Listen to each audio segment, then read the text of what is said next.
It's hot out there, but let's blow them off the line of scrimmage. For thine is the kingdom, and the power, and the glory.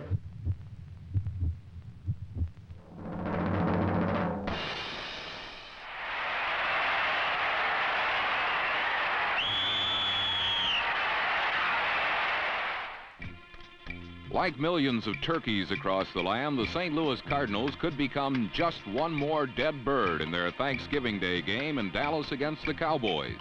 A St. Louis loss and a Washington sweep of their remaining games would cut the Cards out of the playoffs. But don't ever count the cardiac Cards out.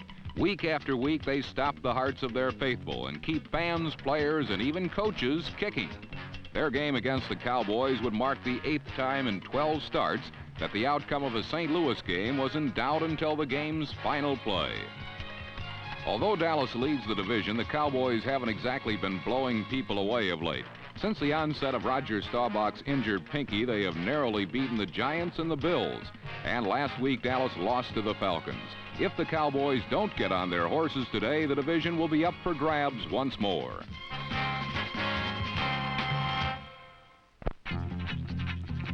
Since their last game, which the Cardinals won, bad blood has developed between the two teams, an added element to the game which was seized upon by Cowboy fans who decked the walls with signs. This one is our choice for the best of the Thanksgiving Day category. But on this day, when millions were at home giving thanks, some signs belied the peaceful nature of the holiday.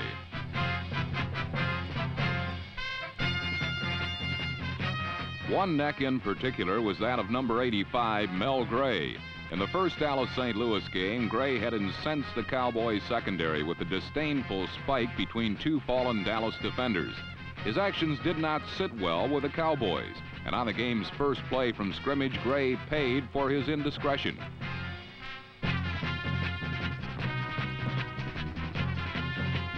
On a seemingly harmless play, Gray's arm was injured and he was forced to sit out the remainder of the first half. In fact, Gray in particular, and the Cardinal offense in general, was missing for most of the opening half.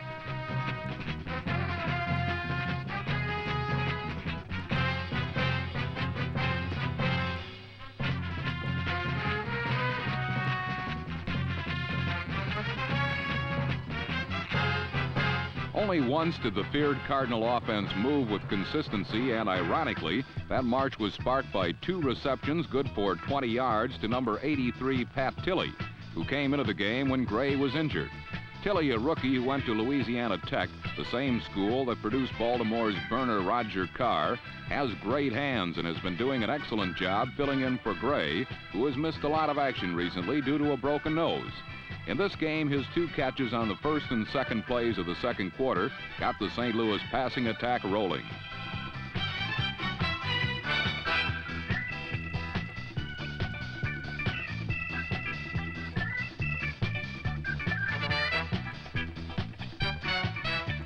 Three hard completions for 42 yards brought the ball to the 4-yard line, from where Steve Jones followed number 64, guard Bob Young, right over Leroy Jordan for the touchdown.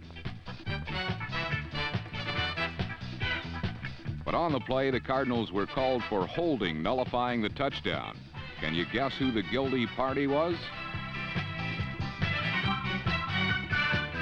Number 88, J.V. Kane, was called for holding, but his penalty was quickly offset when on the very next play, number 42, Randy Hughes, was called for interfering with Ike Harris.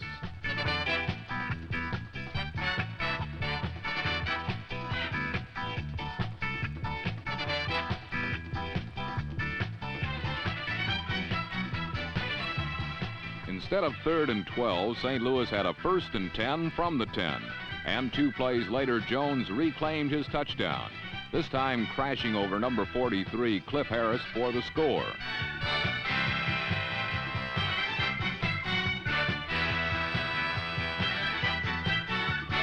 Jones, a 200-pounder, is often used when the Cardinals get in close, and his goal line power run had brought another St. Louis scoring drive to a successful conclusion. While Jim Hart was beginning to find the range, Roger Staubach was having another inconsistent passing day. It's hard to say how much the injured finger is affecting him, although Staubach claims not at all. And part of his showing could be attributed on this play to 10 bad fingers of Scott Laidlaw.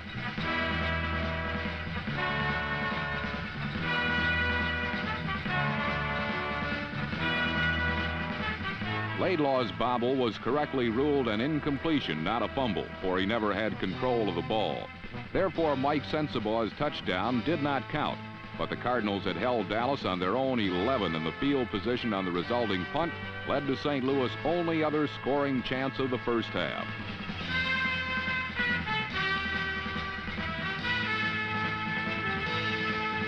On a fake field goal, Roger Worley failed to get the first down, an opportunity that had been set up by poor Dallas passing. So on Dallas' next possession, Roger did it with his legs.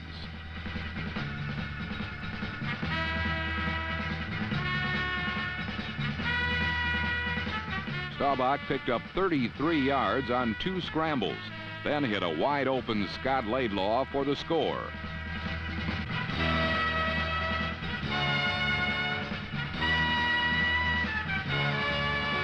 Each team would mount just one scoring drive until just over 2 minutes remained in the half, as both teams gave ground grudgingly.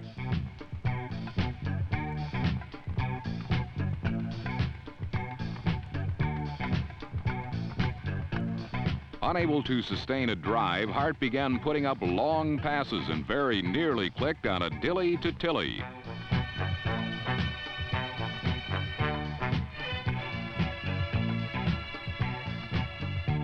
Both teams' offenses were frustrated, and it was after just such a non-gaining drive by Dallas, which was forced to punt, that the pivotal play of the first half unfolded. With just 72 seconds left in the half, Dallas successfully completed a fake punt pass play from Danny White to Benny Barnes, good for 43 yards.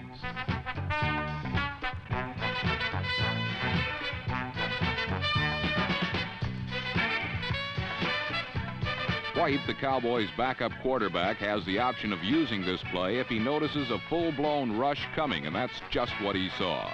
On a repeat, we can see that Clarence Duran, number 41, who would usually have been blocking Barnes to keep him from covering the punt, had made a fatal charge into the Cowboys' backfield.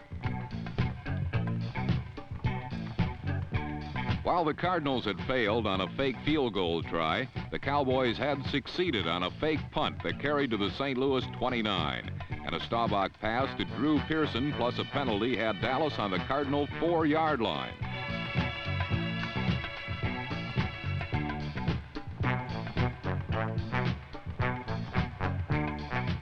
Despite his hands-off gesture, number 67, Larry Stallings, was called for piling on.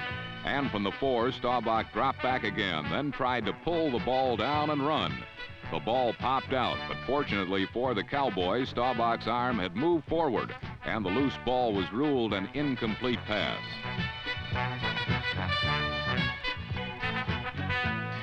With 20 seconds left, Staubach this time rolled out. Though the play was an option pass or run, he took no chances this time and rolled in for the go-ahead score.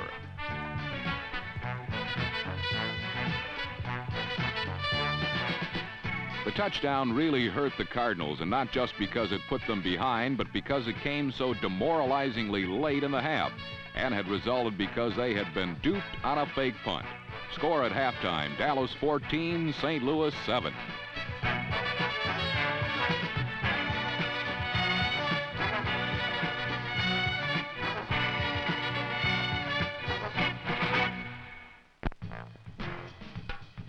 Throughout the first half, Tom Landry's Cowboys had held the Cardinals' explosive offense pretty much in check. Jim Hart had been unable to detonate the bomb. Mel Gray had merely a single reception. As we have seen, terrific Terry Metcalf was upset with his first half stats of only 8 yards rushing and 1 harmless catch for 5 yards. For the entire third quarter and most of the fourth, Metcalf and the Cards discovered they would fare no better as Doomsday continued to shut off St. Louis' high-powered attack. Number 79, Harvey Martin's diving interception of a pass tipped by Charlie Waters was the first of the day for Dallas.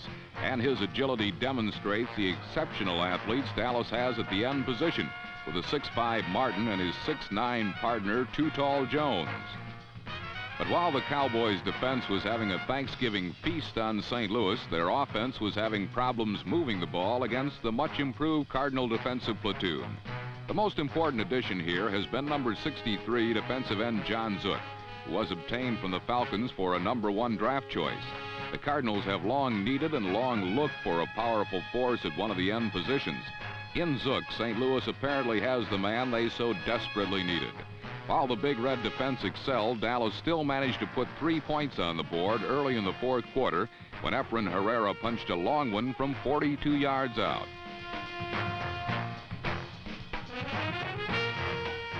Dallas' lead was increased to 10 over the Cards with much of the final period yet to be played.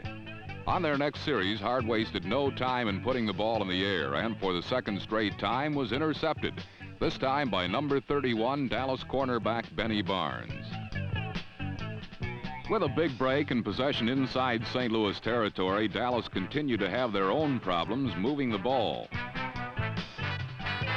After going nowhere on the ground and 2 downs on the third, Staubach went for the deep 6 to Drew Pearson, but number 43 St. Louis cornerback Norm Thompson made an excellent save, and Dallas was forced to punt. Here was to come one of the key plays in this critical game. Dallas was kicking from the Cardinal 41, and their strategy was for punter Danny White to go for the coffin corner. His punt bounced into the hands of Tom Henderson, who on a great effort spiked it out of bounds on the 4. A repeat of this key play shows Henderson, number 56, was the outside man, who sped around 2 Cardinal blockers and shook off a third to get to the punt, and then guided out of bounds on the 4-yard line. It was an exceptional individual effort and the kind of play that makes the members of the special teams so valuable in the NFL. None more so than Henderson, a second-year linebacker from Langston, who was the Cowboys' first draft pick a year ago and is being groomed to replace either Leroy Jordan or D.D. Lewis. The punt put the already burdened Cardinal attack deep in a hole, and after 2 one-yard thrusts on the ground, Hart from his own end zone threw deep and almost connected.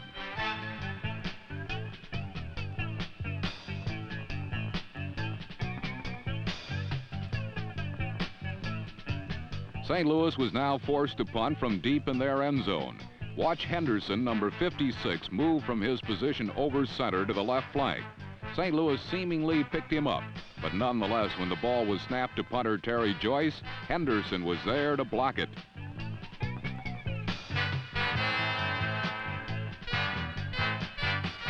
Another great effort by Tom Henderson and the Cowboys special teams had paid off, this time in a safety that gave Dallas 2 points and increased their lead to 12 points.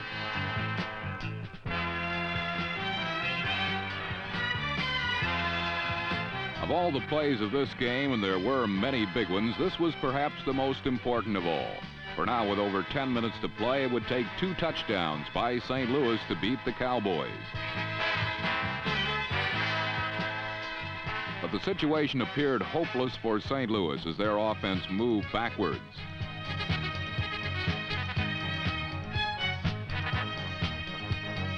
When Jim Hart suffered a rare sack on Randy Hughes' safety blitz, the Cardinals had to punt the ball away. But again, punter Terry Joyce participated in a less than pleasant way. Joyce's pure drop of a perfect center snap and the Cowboys' quick coverage of the error resulted in a 14-yard loss for St. Louis and another fine opportunity for Dallas in enemy territory. But just when things looked darkest for the Cardinals, the fortunes of the game suddenly changed. On a rollout to his right, Roger Staubach fumbled the ball, which St. Louis recovered on their own 32. The Cardinal offense was presented with another opportunity, and for the first time since early in the second quarter, they were up to the task as Jim Hart began a passing barrage that took them to the Dallas 24.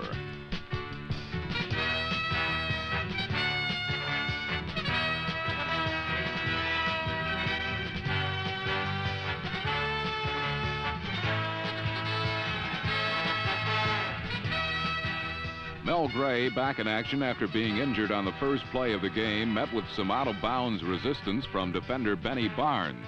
But the Cardinal air attack was clicking at last.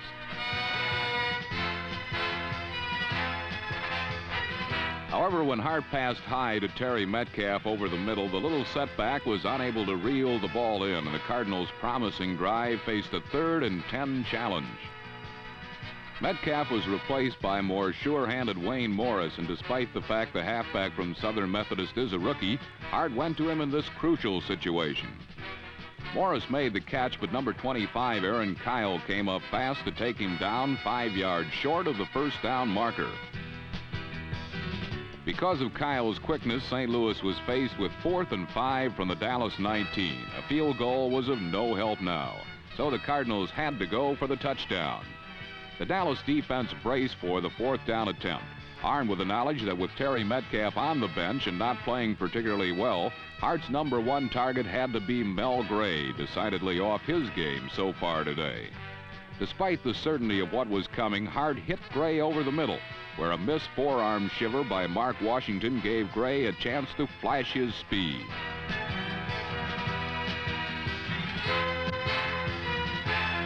The Hart-to-Gray partnership had finally exploded by combining for a clutch touchdown in a crucial spot. St. Louis now trailed by 5 with less than 2 minutes remaining in the game. But this type of pressure situation is de rigueur for the Cardiac Cards. It was now up to the Cardinal defense to keep Dallas from a first down on the next series in order to give the offense any time at all to score a touchdown. The Cowboys never had a chance as red shirts poured in on every down and forced Dallas to give up the ball. But after 3 straight incompletions, Hart was in a hole. 4th and 10 from his own 37 as he went back for a pass he had to complete. Somehow, Ike Harris had worked his way free and clear as he came across the middle for the vital first down, and on the next play, Hart placed a beauty into the arms of Mel Gray at the right sideline. The perfect pass covered 27 yards all the way to the Dallas 13, and in typical fashion, the last-minute momentum belonged to St. Louis. From the 13 with 48 seconds showing, Hart saw J.V. Kane open in the end zone, but Dallas quickly recovered. On the near-miss touchdown, Hart saw Kane streaking into the open, pumped once, and was forced to throw off balance. If the pass had more on it, the Dallas defenders wouldn't have been able to converge on their collision course with J.V. Kane. Kane pleaded interference to no avail, but St. Louis still had 41 seconds to score. On second down, Tom Henderson, number 56, playing in the middle of a prevent defense, made another very important play using his great speed to stop Terry Metcalf at the 8.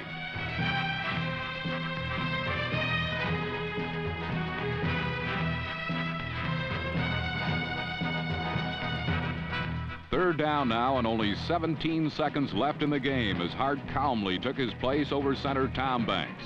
As they usually do, the Cardinals' great offensive line gave Hart plenty of time to wait for a receiver to come open. But Cliff Harris slapped the ball away from J.V. Kane.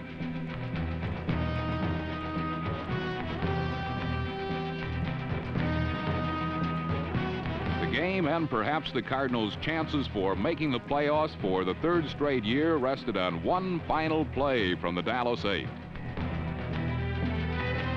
One last go for the Cardiac Cards against the Doomsday defense.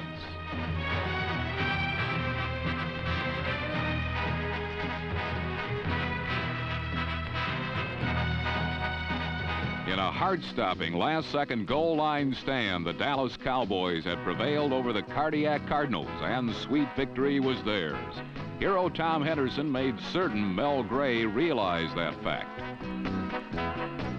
With 2 games remaining, both with teams within their division, Dallas is yet to be assured of a playoff berth, yet alone a division title. That's how tight the 3-way fight in the NFC Eastern Division is, going into the next to the last week of the season. But the Cowboys would have to lose both of their remaining games not to qualify for the coveted playoff spot, and that's highly unlikely, especially the way Dallas played against St. Louis. The Cardinals' status is up in the air. They have an outside chance depending on what Dallas and Washington do. But no matter what happens on this Thanksgiving Day in Dallas, the Cardinals and the Cowboys solidified a rivalry that promises to rank with the finest the game of football has ever offered.